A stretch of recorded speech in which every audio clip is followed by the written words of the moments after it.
நடிகை மல்லிகாவுக்கு திடீர்னு என்ன ஆச்சு? ஆட்டோகிராஃப் படத்துல மல்லிகா கேரக்டர்ல நடிச்சு ஃபேமஸ் ஆனவங்க தான் ரீஜா ஜான்சன். அந்த படத்துக்கு பிறகு எல்லோரும் அவங்கள மல்லிகானே கூப்பிட ஆரம்பிச்சுட்டாங்க. அவங்களோட சினிமா கெரியர்ல டர்னிங் பாயிண்டா அமைஞ்சது திருப்பாச்சி படம் தான்.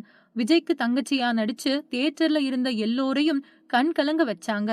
தமிழ், தெலுங்கு, மலையாளம், கன்னடம்னு பல மொழிகள்ல பிஸியா நடிச்ச அவங்க, அத தொடர்ந்து சம்திங் சம்திங் உள்ளிட்ட படங்கள்லயும், ஒரு சில சீரியல்கள்லயும் பிஸியா நடிச்சாங்க. பீக்ல இருந்த டைம்லயே, அதாவது கடந்த 2013ஆம் ஆண்டு சினிமாவுல இருந்து விலகி பெற்றோர் பார்த்த மாப்பிள்ளைய கல்யாணம் பண்ணி செட்டில் ஆகிட்டாங்க.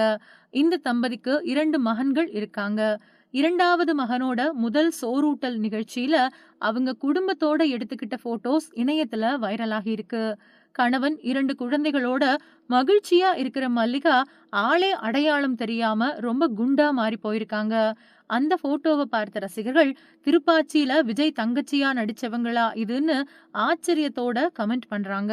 சினிமாவுல இருந்து விலகி ஹாப்பியா இருக்கிற மல்லிகாவுக்கு வாழ்த்துக்கள் குவிஞ்சு வருது.